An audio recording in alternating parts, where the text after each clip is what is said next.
everybody, and welcome to Pop Council. This is a show where we cover everything in pop culture, anything from DC to Marvel, Star Wars to Disney, Lord of the Rings, and everything in between. And we are your Pop Council. Hi, everyone. I am Wendy Lee. I am, of course, joined by my co-host, Jami Philbrick. Hey, Jami. Hey, Wendy. How you doing? Mike's working, so I'm good. Yay!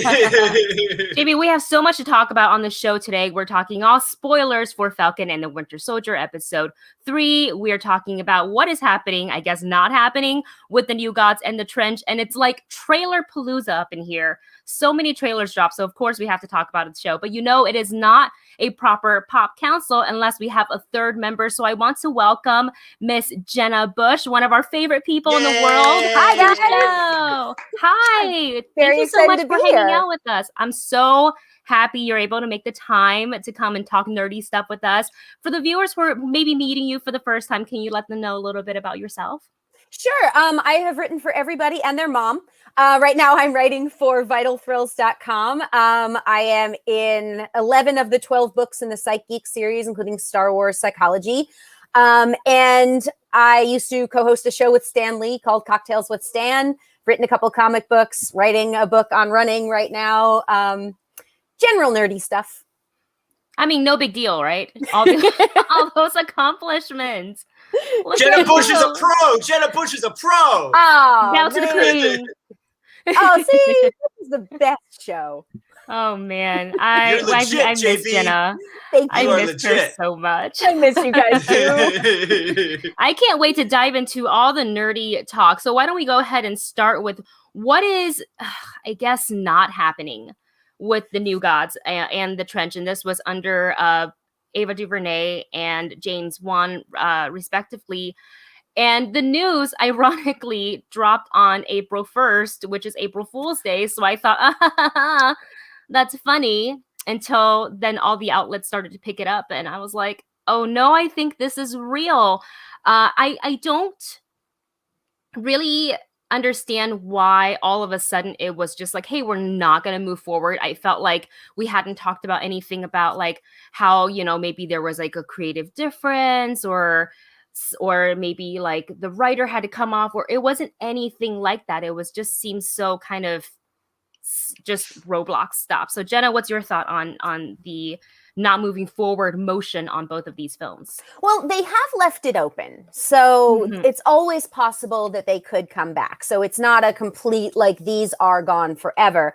New Gods is a Jack Kirby property. But it may, even when they announced it, I thought, well, you know, they're doing Eternals on the Marvel side. So I just don't know how this is going to work. And then I think possibly with the Snyder Cut, we've got Darkseid, who's, you know, part of the New Gods.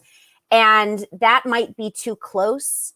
I have my Kirby book, so I'm just going to hold this up because if you're not familiar with New Gods, look Kirby at dots, you guys. Artwork is so amazing. Artwork. So cool. And they're really cool characters. Like Big Barda is a favorite of mine. But I think that's part of it. I think, you know, seeing Darkseid, you know, they're really, DC's really trying to get with their sort of multiverse. Everybody's doing the multiverse, you guys. But I think that gives you openings for standalone movies and things like that. So these could come back further down the line. As far as the Trench, I mean, I want to see anything James Wan does. I loved Aquaman. It was so much fun and silly and goofy. Like, it knew exactly what it was. It has the perfect casting. So this was supposed to be about the monsters under the sea and sort of have a horror flavor to it. And it just might not be the time for it. And I also think everything's been so screwed up with COVID. Everything's been reshuffled. So I think leaving it open, it might mean that we'll see it down the line, either in this form or another form. Yeah, agree with that. Jami, I did read that, as Jenna mentioned, that it is going to be shelved. So they did mention that when the conversation comes about where they're going to kind of reapproach this subject again, that both Ava DuVernay and James Wan would still be attached to this. Any thought about that? That's kind of like, do you have like a vote of confidence in hearing that, saying that it's not really over? It's just kind of like a pause button. Vote of confidence, no. I will say that I hate April Fool's Day.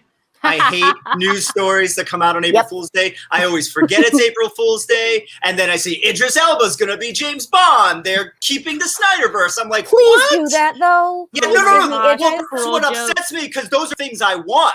Yeah. And then I realized that this is fake news. So anyways, I just want to get that off my chest. None of this news surprised me. I was surprised that Warner Brothers doesn't want to stay in the Ava DuVernay business. That's what surprised me. Not necessarily the not new gods going forward, but that they don't want to stay in whatever business she's going to do. So that, but as you said, we could come back to this. I also found it was interesting, and again, I don't know if this was April Fool's Day fake news, but I saw a quote that said that Warner Brothers' reason for dropping it had to do with Darkseid being in the Snyder Cut, which seems weird to me, because wasn't their whole thing like, we don't care about the Snyder Cut, Right. we don't want to do the Snyderverse, we're doing our own thing, but then they're not going to do a New Gods because he was in Snyder Cut. So that seems fishy to me. And then speaking of fish, bad pun, going into the trench, that never seemed like a good idea to me. And I love James Wan, and I will give him, a certain amount of room to do something interesting, do whatever he wants to do. But that, to me, that seems like, doing Lord of the Rings and saying, we're going to do an orc spinoff. I mean, I don't care. I don't care about the life of the orcs. I don't care. And so I didn't care about the trench. I always thought that was a weird idea, that would be the Aquaman spinoff. So that doesn't surprise me that that's not moving forward. That might have died in development. They got to do Aquaman 2, I think, is more important than doing a trench movie. So moving forward with that. So and a good point, Jenna, about the Internals, because it really is the same thing. It's the same Kirby kind of immortal God's world. So I don't know if that had anything to do with it or not. DC invented the multiverse. It's funny that it sort of seems like Marvel that's getting it out first. Definitely something they could revisit. I would see the new, the New Gods are a very important piece of whatever DC universe you do, right? So if they're going to go with the multiverse, then there could be New Gods in each multiverse. Are they going to tie in the Zack Snyder stuff? We don't know. So it's definitely something they could revisit, but I was most surprised that they would want to end a relationship with Ava at this point. She's doing a CW show, though. Yeah, she is, right. So it's not that they're ending the relationship. So maybe she decided that this wasn't the direction she wanted to go to. I mean, we really don't know what but you're right, Wendy, because there was no announcement of the normal sort of scheduling issues or conflict. Right. It seems somewhat amicable. So I wonder if maybe she just lost, interest and is moving on to something that she's more passionate about. I mean, she is Ava DuVernay, so she is, busy. She's gonna have a job no matter what. Right. Exactly. Right. Yeah. And I'd love to see her play in these universes, to play in the DC, Marvel, or even Star Wars universes. I'd love to see that. But maybe this just wasn't the right one. Yeah, and that's what was so disappointing to me about hearing this news, that I was really excited for her to step into this world because I really enjoy her work, and I wanted to see her. I remember when I first heard about Ava DuVernay working on New Gods, I was like, well, that's something I hadn't even thought about that was possible, because I didn't think maybe she wasn't interested in any sort of superhero type of a property, and then it turns out she was going to take this on. I was like, man, imagine all the things that she could do. And of course, after seeing the 4-hour Justice League cut, and finally seeing Darkseid and Desaad, and there's all this other, I was like, man, I can't wait to explore this whole universe. And I didn't even care if her story and what was presented about Darkseid in the Snyder Cut was going to vary, because everybody has their own vision, and as Jami pointed out earlier, WB's kind of well, that's his own thing, and then we'll move forward from XYZ. So I didn't really care. I just wanted to see her interpretation of it, and now we're not, for the time being, we're not going to get that. But comic book movies aren't going anywhere anytime soon, if you couldn't probably tell. not. So I think we're gonna revisit this in a year, and I think my hope is that they'll come back and they'll say, "Hey, Eva, you ready?" And she's like, "Been ready. Let's do this." Or something else, right? Maybe they'll say, Or you know, something else. in the feature film area, you know, maybe there's a different feature film character which says, "Oh, yeah, that's something I want to do." Maybe she's like, "Well, what about this character?" Well, sure. Give it to her. Let her do it. Yeah, Yes. a Big Barda solo movie. I mean, there's so many New Gods characters that she could, you know, Big Barda and Mr. Miracle. I mean, that would be a great movie right there. So Yeah, exactly. So we will see. Fingers crossed for all that to happen down the line. Never say never, as we say here on the Pop Council. And also over the weekend, as well as this morning, we got a ton of trailer that was dropped. I mean, we have Loki that was dropped just this morning. Over the weekend, we got Space Jam, Black Widow, and then a little while back, the trailer for Netflix's Yasuke. So let's talk about, oh man, I think we got to dive into Loki first because that's fresh and new, and I am very excited. You guys, this show is going to be bananas. If you thought WandaVision was bananas, I think this one's going to blow our mind. The trailer blew my mind. So good. It's so good. The energy is really high in this. I love Loki. I love Tom Hiddleston, and kind of the blend of him and all the scenes that he has so far in the trailer with Owen Wilson is just darling. Jamie, your thoughts on what they're going to be exploring in the show Loki, as you can see from the trailer. Yeah, I'm glad that this trailer, I think, gave us a little bit more of an insight of what the sort of plot is going to be. I mean, we knew it was going to somewhat take off of him disappearing in Endgame and with the Tesseract and, you know, the Time Guild or whatever this time group is, kind of monitoring him. And I think it's a great chemistry with him and Owen. I mean, Owen is just so naturally funny. So I think and Hiddleston is so great in that. So that's great. And I like this trailer, and I was glad to see a little bit more of an explanation of what it's going to deal with, sort of correcting the timelines that were, you know, sort of what the Ancient One was talking to Bruce Banner about at Endgame. We saw a little, you know, whatever, that kind of tree thing. I think that was sort of a nod to that. But I'll also say that, and I feel even more so this way with Black Widow, is like, I want to see it. Like, I just want to see it already. Like, I'm done. I don't need any more teasers. I don't need any more trailers. You sold me. Just put it out and let me see it and enjoy it. I'm done with the teasers and the trailers for these MCU things that have been digesting for a little bit. Like, I'm ready to consume them. I totally agree. Give them to me. Yeah. I think that the Loki thing, I too like the explanation. I like the idea of, I mean, not that we didn't have a vague idea, but this really puts it out there. I also think that this gives them an explanation for any variance of anything, any plot holes, because, Loki messed it up, or Loki fixed it. They're going to retcon their own stuff, some of it, if they want to. and they can. And I think that's, considering how complex this universe is now, I think that's a really important little thing to have there, that, we can just explain it with Loki. But I like where they were saying, I believe in this variant of Loki. And, we saw some of the same stuff we saw in the earlier trailers, DB Cooper, that whole thing. But I just think the chemistry is going to be the thing that sells it. You know, I think with WandaVision, not that there wasn't amazing chemistry, because there was, but I think it was the idea, the sort of experimental nature of the show. I think Falcon and Winter Soldier, we've got that chemistry again, but we've also, like, because this was supposed to come first before the others. Right. Loki was? No, it's Falcon and Winter Soldier. Right. Yes. That was supposed to be the first TV thing. And you can kind of see why that was the case. But I like that they're sort of saying, okay, each thing is very much its own thing. Each show is very specific in terms of style. And this style looks like it's going to be pretty frenetic, really charismatic. I am absolutely 100% in. Not that I wasn't before, but this trailer really nailed it for me. And now I want the show right now. Yes, me too. From the second I think it was the first trailer, and they kind of picked up where, back in the movie where he picked up the Tesseract, he's like, oh, I'm just going to poof, disappear. And now we get to see what happens. And I can't wait to see what timelines we did get to jump into, if he makes it a bigger mess or he is trying to fix it. And I thought I saw, please correct me if I'm wrong, very quick flashes of all the various places that in time that he gets to visit.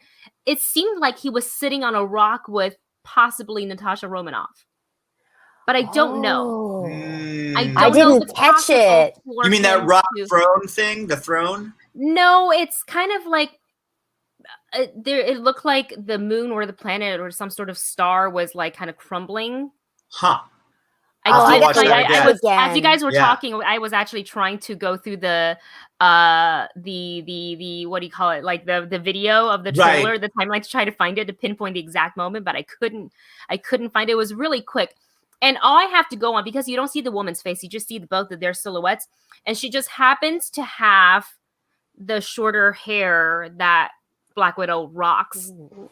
So I wonder, and it's got me thinking also because Black Widow also dropped the trailer, a new one this weekend. So I'm kind of thinking about, are we going to see a little bit of like maybe how Loki would possibly be even able to talk to her? And also in her trailer, we know that for the Black Widow movie, it takes place post-Civil War. I believe. So that's going to be interesting because prior to this new trailer, I don't know where I got my timeline mixed up, but I thought this was pre-Civil War. So I was like, how is this movie going to make sense when I always feel like this movie should have came out years ago. Right. You know, so now my feelings changed a little bit. I mean, I'm still very excited to see the movie. I have been from like the day announced it.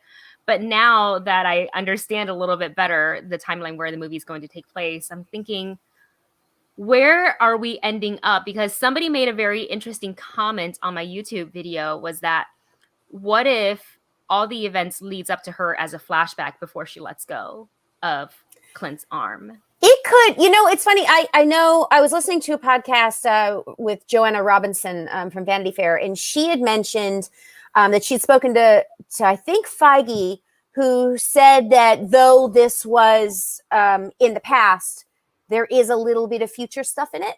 Mm-hmm. Because there was a discussion about whether or not, and I didn't hear the interview, I just heard her talking about it, but it was, she said, oh, well, you know, it doesn't, maybe it's a little easier to move this one around because of COVID, because it's, you know, in the past. And he said, not completely. So I'm paraphrasing here, so I don't know exactly what the deal is, but there may be stuff that leads into what we're going to see in the future. You know, and certainly if Loki's doing his whole quantum leap thing, he could go back and see anybody that we've seen before. Right. Right. Wow. Well, and also just to address that about Black Widow, because it's interesting because it is set between Civil War and Infinity War, and the movie was supposed to come out obviously before any of the TV shows, Disney Plus shows would drop. And so now that we've had 2 TV shows that deal with after the blip, and quite frankly, the last Spider-Man movie, Far From Home, so we've had 3 projects past Endgame that have dealt with after the blip. I don't know if I'm that interested anymore in that time period between Civil War and Infinity War, right? Like it might have been interesting if this had taken place during the 5 years between the blip. Right. But obviously they had no idea that a pandemic was coming. The movie would be shelved for a year. Like, I get it. I'm not criticizing. I mean, I'm just saying that, well, I'm actually posing the question, like, how much do we really are interested in that point in the MCU timeline now that we've kind of are playing way past it? I mean, it's also, you know, in theory, a movie starring a character that we know is dead. So that's always rough to do. And right. I know for some reasons that there's a lot of restructuring, and there has to be, because everything's completely out of order. But that's always a difficult thing with prequels, because you know what the ending is. So although that character, Black Widow, is a character that I love, and so I'm really interested in seeing what her relationships were. You know, the little glimpse we got a while back of like just that little dance class, you know, right. I want to know the backstory. This is one of those stories where there's so much mystery to it. I don't feel like it's just, oh, now we're telling what happened in this other chapter that you already pretty much know about. This is all new stuff. And I suspect we're going to set up some new characters that are going forward. So, so that part I'm really interested in as well. Yeah, specifically, I think what's really intriguing is not only seeing her connection to like Yelena, but also Taskmaster, because we have not seen him in Yeah. any of the other MCUs. Yeah. So, this trailer was so like packed with really awesome action sequences that I feel like, especially since this movie is coming out in July, assuming theaters will remain open and and things kind of move towards to like, oh, like cases are way down and people are getting vaccinated. Like I I feel it in my bones that I'm gonna be feeling okay going to the theater for this one. I hope so. I say My that fingers like are crossed. because I feel like I change my mind on that all the time. But I would love to experience this in the theaters. Like, want to know more about Taskmaster, and then like if let's just say he survives the movie, which is the next MCU film we're going to see him in, because his fighting style is so varied. Like, it's I was so gonna say different. David Harbour is so funny in the trailer clips. Like I can't wait to see what he does with that character. And I mean, I think that might be a fan favorite character coming out of the movie. So that's exciting, I think, as well. Yeah, I think so too. I think he'll survive. I want him to. It will be my own will that makes it happen. We're rooting for you. I'm also rooting for the ton of cameo and Easter eggs that we got in the Space Jam: A New Legacy trailer. I was expecting to go into this like, okay, it's going to be a fun time. I'm going to enjoy it. Blah, blah, blah, whatever. I had no idea how much is going to really grab my attention going, wait, I didn't know I needed this. Because I love the first Space Jam so much. And I was like, how are they going to do this new one? I just don't want to see a repeated story of the same. And we're going to have this. And that's why they're playing basketball. But lo and behold, we have Lebron and his kid getting sucked into the serververse. And in order to get his kid back, Don Cheeto's like, we're going to play basketball. As you do. I'm going to admit to you guys, I have never seen the first one. You got to watch it now. And now I'm sad. I will. I've never seen the first one. I mean, I've seen like I've never seen it from beginning to end, but I've seen enough parts that I could probably say I've seen it. Yeah. But I like, it looks really fun. And when they came out then on Easter and they were like, hey, we've got Easter eggs, there's a zillion of them, I went back and watched the trailer. That worked really well. And so I was like, oh, Westeros. Oh, wait, there's Batman. Oh my God. It was so cool. So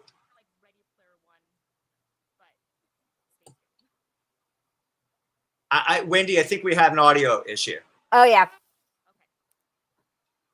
But let me give my thoughts while Wendy's fixing this audio issue. So I thought that the trailer really is interesting in that it says a lot about where we are in the industry. It reminds me of Easter Egg, the movie, right? So we've seen this before. We've seen Ready Player One, Wreck-It Ralph 2, the Lego movies. And I love it when it happens in those movies. But all those movies, they have really good stories and other characters that kind of get you through it. So it's not just Easter Egg, the movie. What was interesting to me about this trailer was remembering when the first Space Jam came out, and it wasn't about like, oh, there's Daffy Duck, there's Bugs Bunny. It was about, that's Michael Jordan, that's Charles Barkley, right? So it's this interesting thing of where now, like, LeBron James is not the most interesting part of this trailer. Like, the most interesting part of this trailer, oh, Wendy, we got you back. I can hear you laughing. Nice. Awesome. So I'll just finish by saying, like, it really shows this interesting place where we are in the industry, where in the 80s and 90s, it was all about star power, and now it's about IP power, right? So we're all talking about, oh my God, I saw Iron Giant, I saw this one, I saw that one.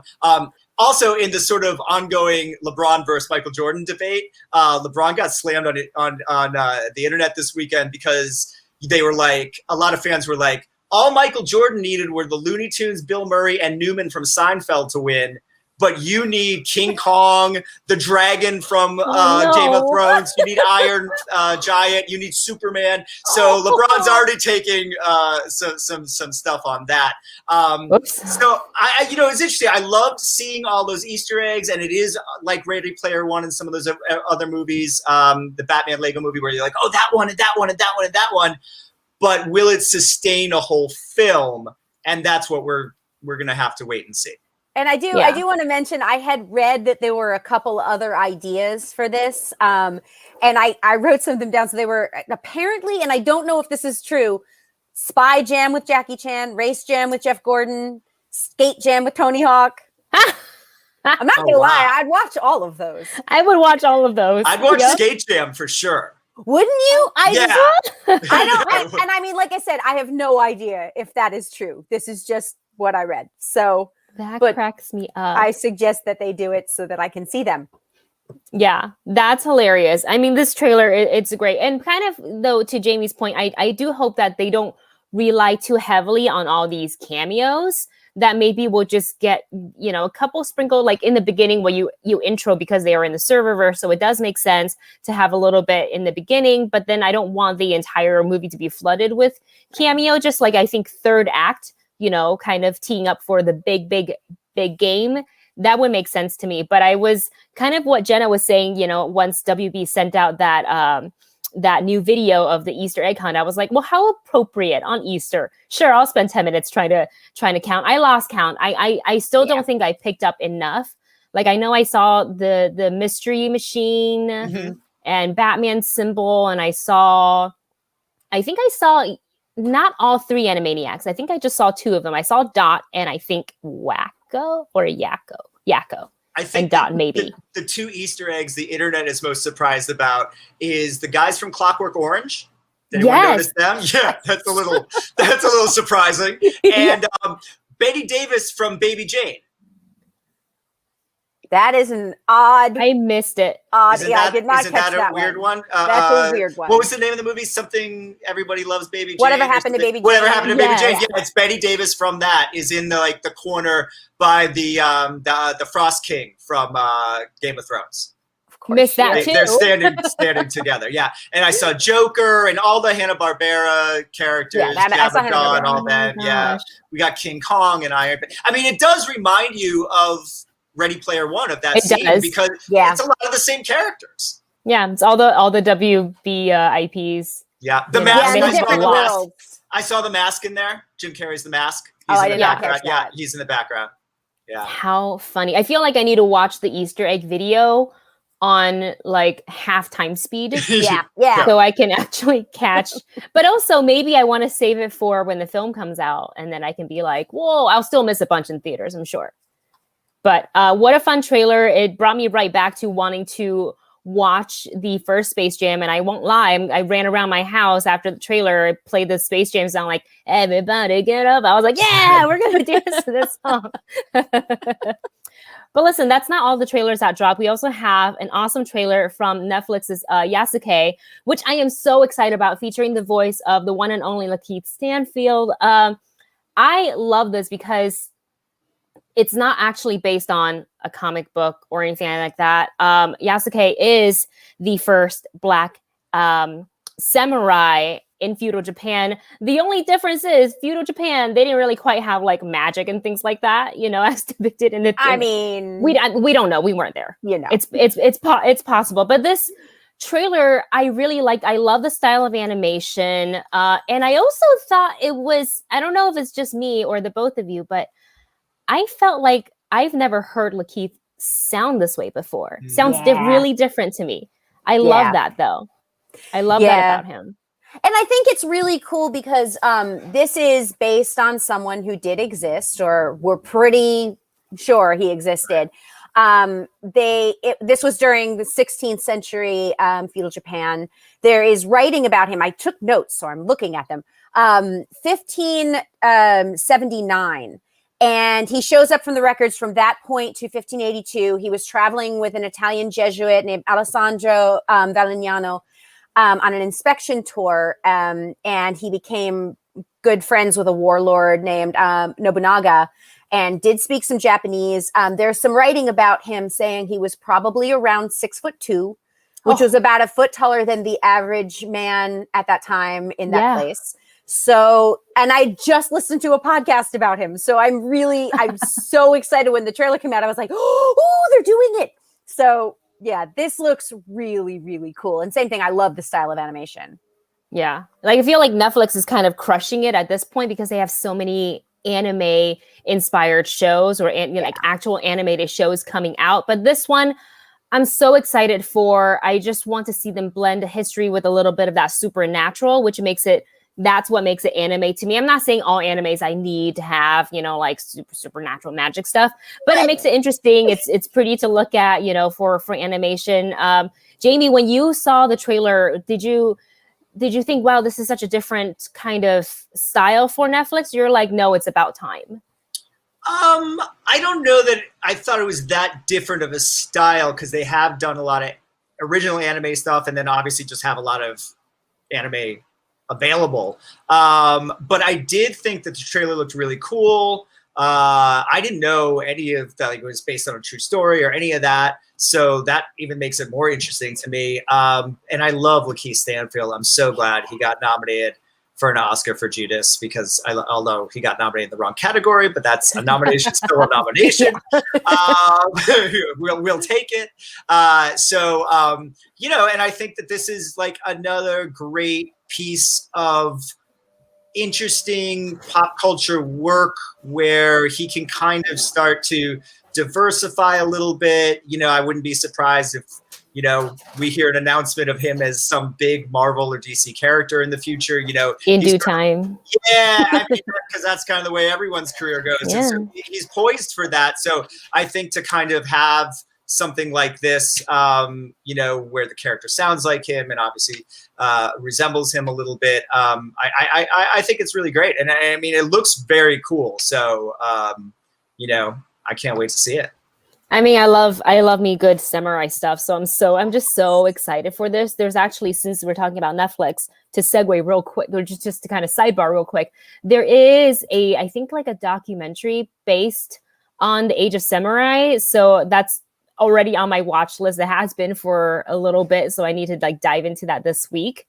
Just because that all the history of the whole thing really interests me. So I want to kind of watch that. And then when Yasuke comes out, go ahead and watch that. And then my world will feel a lot more fulfilled.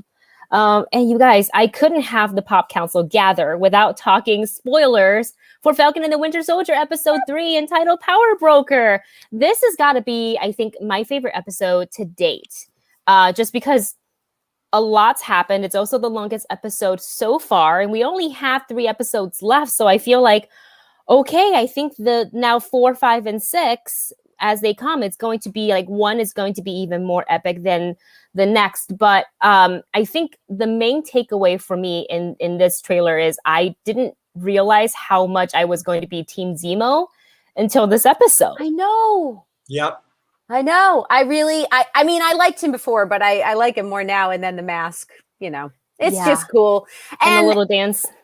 Oh, the dancing. Oh, so bad. I love it. But also we have Sharon, and she kicks so much ass. I'm blown away. It's also, there's been some speculation about whether or not she's already juiced. But I don't think so, just because I feel like if that was something they wanted to reveal, you would have seen her throw someone. Right. But she's really, really good. There's also speculation she may be the power broker. Right. Yeah. Yeah, I find that very interesting. Yeah, I've heard that. I thought she was badass. Like, loved seeing her come back, and I thought it was a great way to bring her back. I do think there's something else going on. We saw her with like another character out of the blue, like talking to her at the end. So it made my first instinct was, oh, she's still working for the US government. She's like, whatever, she just told them is a lie, and she's kind of keeping an eye on them. And then I thought, oh, what if she's part of the Flag Smashers? What if she's the leader of the Flag Smashers? Or as you said, the power broker. So I think there's definitely something else going on. And that would be a crazy twist to take with that character, with like, a real Marvel character, not sort of just a made up for the series character. So that would be interesting. And I also agree with you, Wendy. This is the best episode. I've said since the beginning, I thought the first episode was a little slow for me. It didn't really tell me what we were getting into. Second episode picked up a little bit, and then this one, and Jenna Zemo is amazing. And the mask, And I him. love seeing him with the other two and the Zemo prison break. And I just thought it was an awesome, awesome episode. And then, of course, X-Men fans noticed that Madripoor is Princess Bar. Yeah. So, a lot of people are reading into this that like the mutants are coming, and we know the mutants are coming. I tend to think this is just sort of like fun foreshadowing for them. I don't think this really means anything other than what we already know, that eventually we'll get to the mutants, and there's a lot of sort of set pieces we're kind of setting up. So I wouldn't get too excited about it, but it is a fun callback for fans who are like, oh, I know what's going on now. Yeah, and I think we're all a little bit gun shy in terms of what we're willing to speculate on after WandaVision. And I want to, there's part of me that's like, oh, look at the thing. That means something. But I think I'm trying to keep my expectations a little more realistic. But I would imagine this is not the last time we're going to see Madripoor. So, but I mean, one of the things about this show is it's completely different from WandaVision. It has a very different feel. Yes. It seems more grounded in reality. Well, I mean, obviously it's more grounded in reality. It's not a TV show. That made sense. I swear. In my head, it did. But I think that, introducing Sharon, like she's got to be a big part of this because she's the third build person. So, and we don't see her until episode 3. So there's got to be more to this. And also, like, if you're looking at somebody who's on the run from the government, even if you're in a non-extradition country, she's doing awfully well for herself. Yeah. And not that I'm saying that like she's not brilliant or just a good fighter without super soldier serum.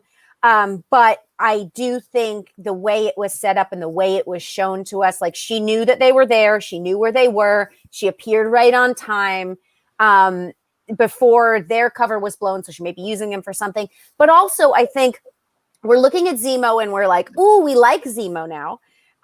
He may be, anti-hero at some point. And then we're looking at somebody who's a hero and going, ooh, maybe she's a little dicey, which is something I think Marvel does well, particularly in Black Panther, where you have, and with Carly here, where you have a villain who some of their arguments make a lot of sense. Yeah. Maybe their methods, not so much. And that's, I think, what we saw with Carly this time is that, like, she really did have a base in reality. She wanted to be a teacher. She had these dreams.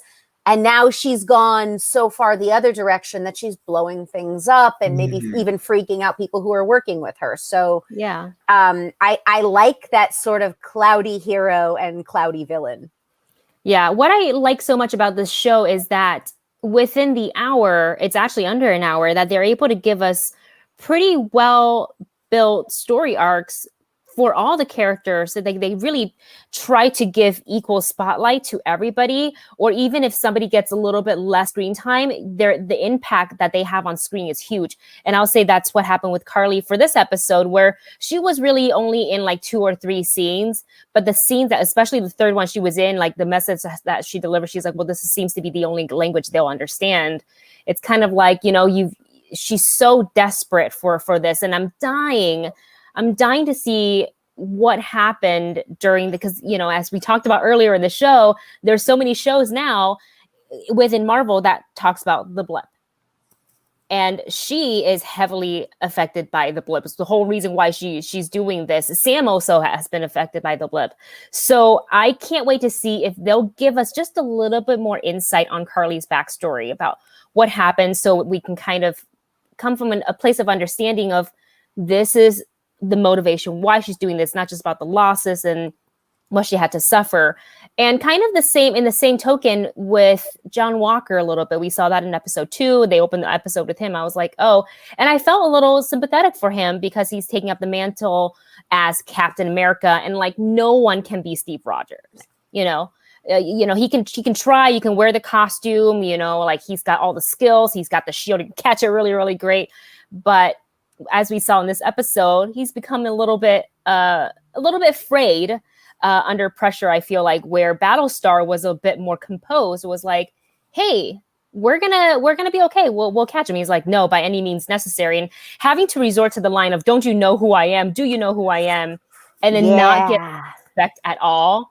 The sympathy for the new Captain America that was built up in the second episode goes out the window in the third. That's why I thought it was so effective, because they started to make it look like we're going to feel sympathy for him. Like, here's his humanized in episode 2. Here's his partner. Here's his friend. Here's, and then now we're like, oh, do you know who I am? See, once you say that, you are automatically a villain, because there were so many times that Sam could have said it.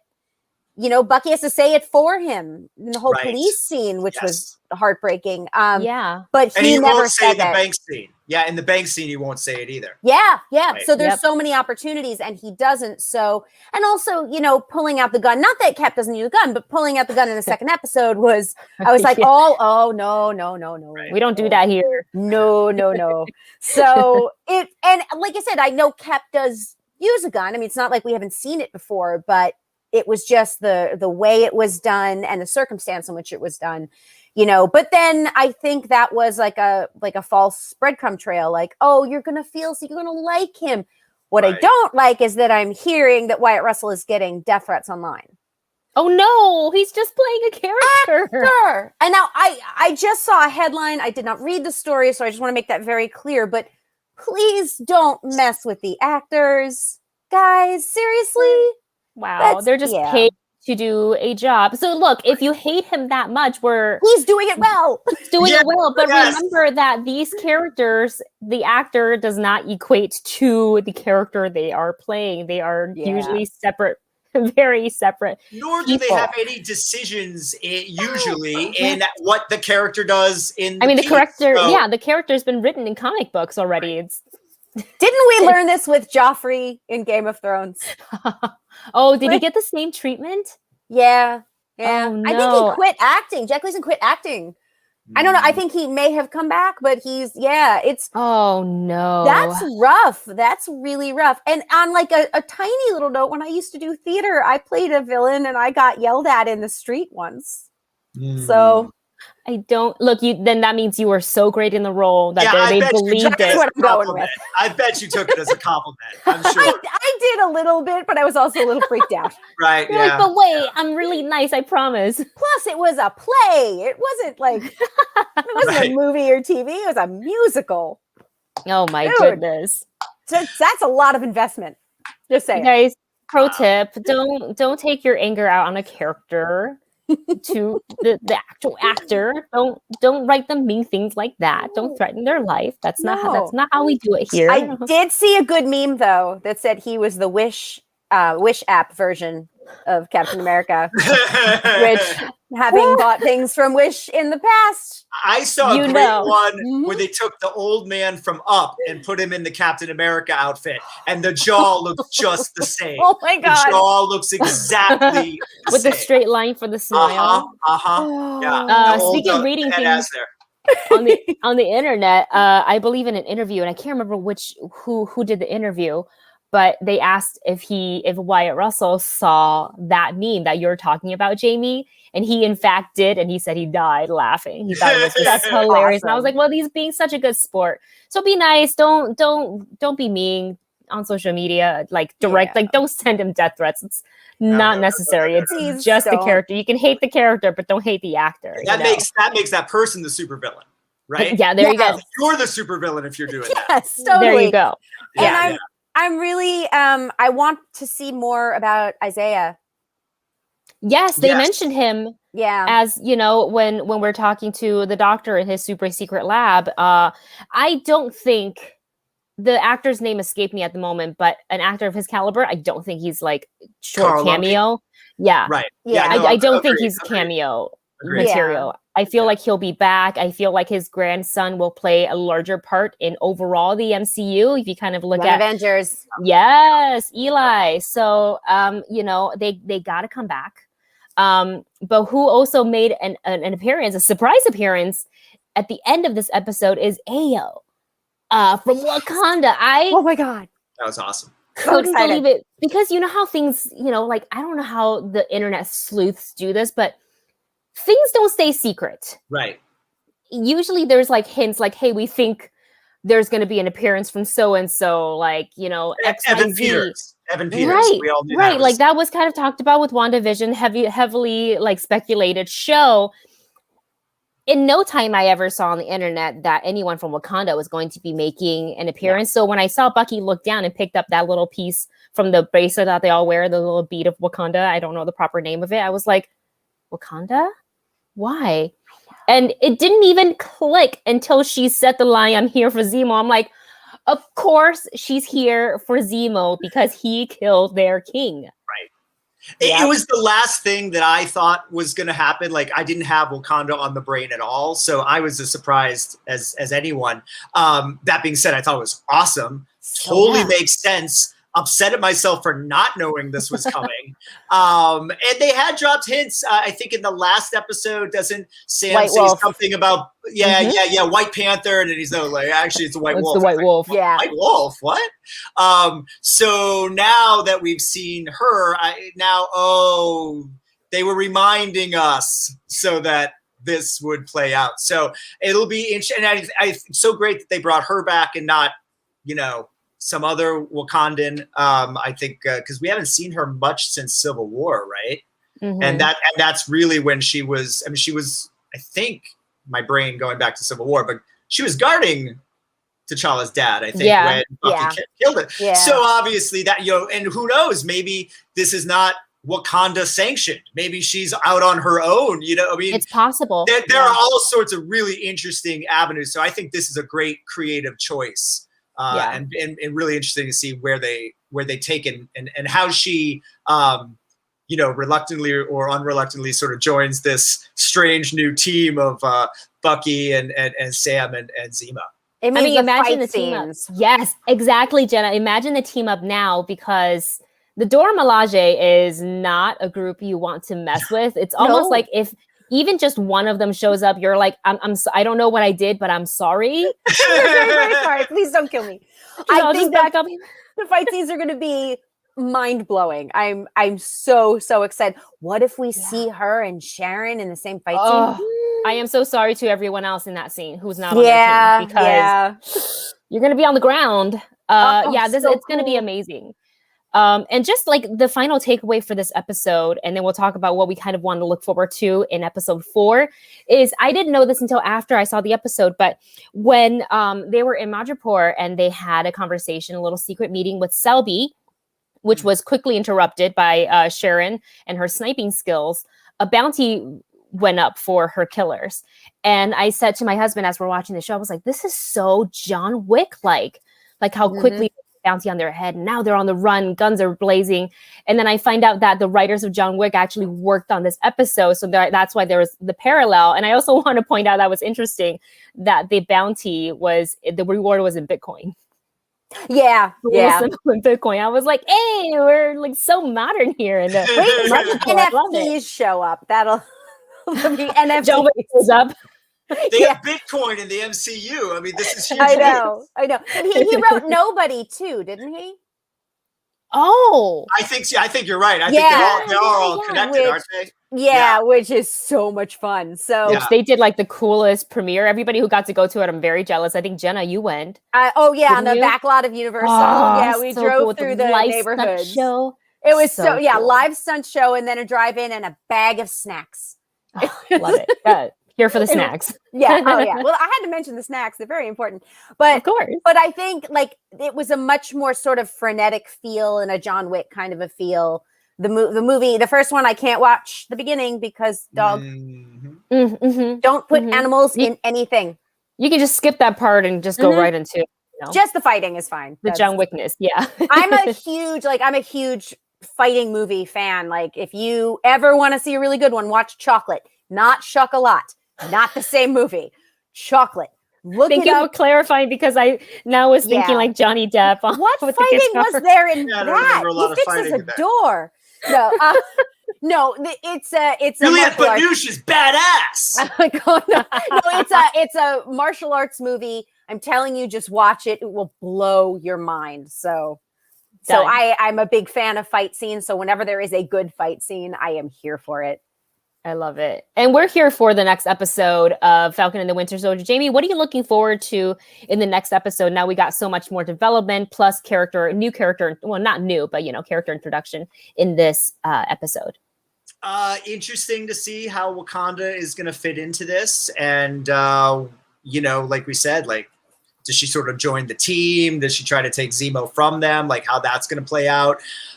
With only 3 episodes left, I would imagine we're going to start to get, if not in this episode, the next episode, down to what's really going on with Sharon Carter.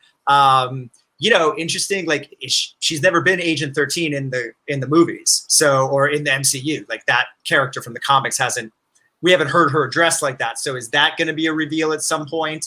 And then I'm curious to see how things play out with, this threesome isn't going to last much longer. There's no way Zemo and Bucky and Sam are going to be able to, work together. We know Zemo's got alternative motives, I'm sure. So it'll be interesting to see when that falls apart and how they pick up from that. I don't trust this Captain America guy either. So where's that? Him and Battlestar, what are they going to end up doing? And don't we know Don Cheadle's coming back? I mean, I think he is going to be in one more episode before the end. So how does he play in? And 3 episodes left. It's interesting. They set up a lot. And then, I would imagine we're also going to have to get, we spent those first 2 episodes setting up Sam's family life and the boat. Are we keeping the boat? Are we selling the boat, the house, that stuff? And Bucky's thing with does he go back out on the second date? How does he feel about, his old man friend? And so the therapist, all that. So I'd imagine we're going to get back to that at some point. So a lot of ground to cover in just 3 episodes left. And it'll be interesting to see what it leaves open for, coming out of WandaVision. We knew any unanswered questions would be addressed in Doctor Strange 2. Where does this get addressed? I mean, it might be Black Panther 2. It's, considering some of it might be. Some of it might be. Had to be obviously redone without Chadwick. So, right. But I think it's interesting that Zemo has seen Bucky's list. That's going to be a big deal. So I'm kind of waiting for that. But I think we might see more Wakanda. And it's funny because I've seen some reaction online where people are like, oh, we have to connect everything to everything. But like, yeah, it's the world. That's what this is. This is what you signed up for when you started watching these movies. So, and we've only got, like you said, 3 hours left. I mean, because I guess it's more than 3 hours, because I guess Feige said that each of these shows, however they're split up episode wise, are all going to be around 6 hours. So, now I don't know, how much that's going to be push and pull in terms of what shows are coming out, but if it's around there, we should be getting some nice, substantial episodes. But yeah, I'd like to see what happens with that. I want to see, obviously, like I said, I think we're going to see more Sharon just because she's third build. And Torres, I really want to see more Torres. Yes. We know who he becomes in the comics. Right. I don't know if we want to say it here, but so it could be, I like that. That's good. But please let him do that just in one episode. But it'll be interesting to see where everyone ends up in terms of their titles. And, if we're going to follow what the comics do, or if we're going to kind of get a little shock, like, oh, that's not where we thought it would go, like we did with the Kree and all that stuff. So, but yeah, so I would like to see more with him because he's just adorable. I know he's so great. He's so earnest. I like him. And then also I want to see more Carly, just because first of all, that actress is just so Emphas Nest herself. My gosh, she's so compelling. Like you see one look at and you're like, ooh, tell me more. So I would be surprised if she doesn't survive. She might be. I hope she does. I would like to see her.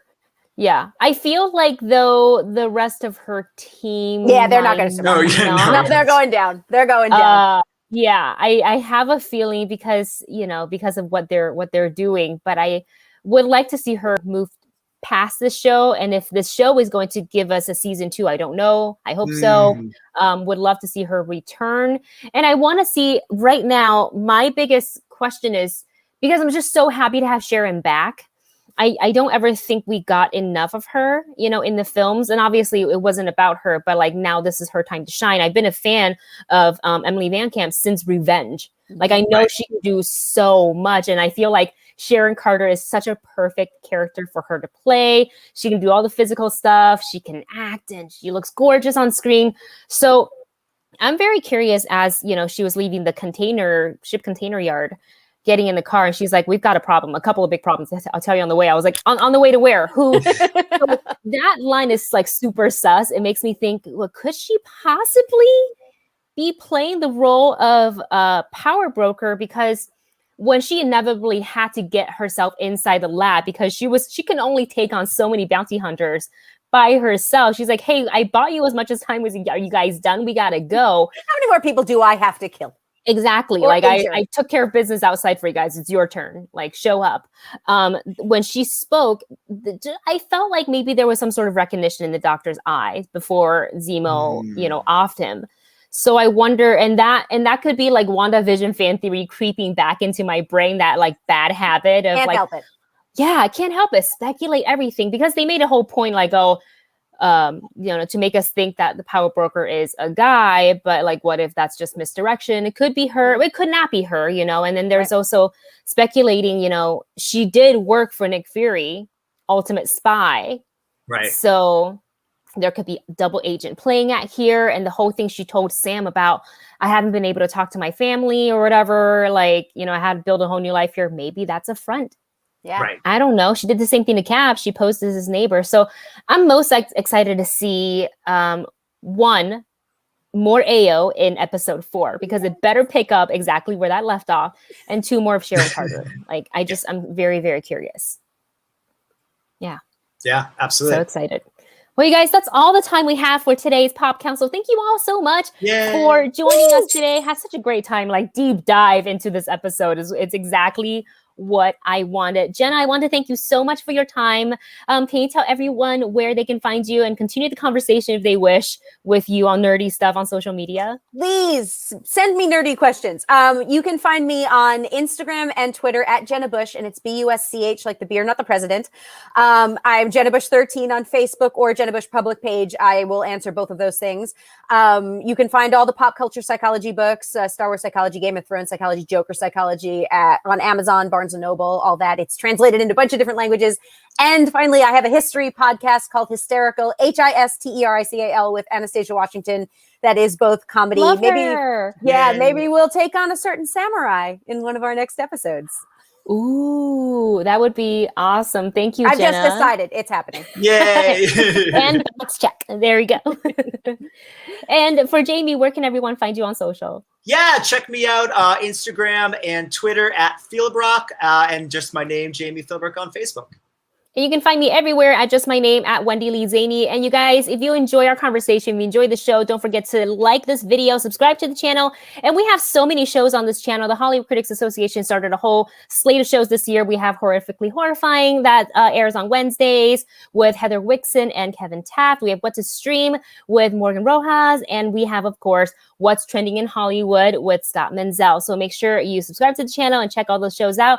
And thanks for joining us. And until next time, stay nerdy. We'll talk to you guys then. Bye. Yay!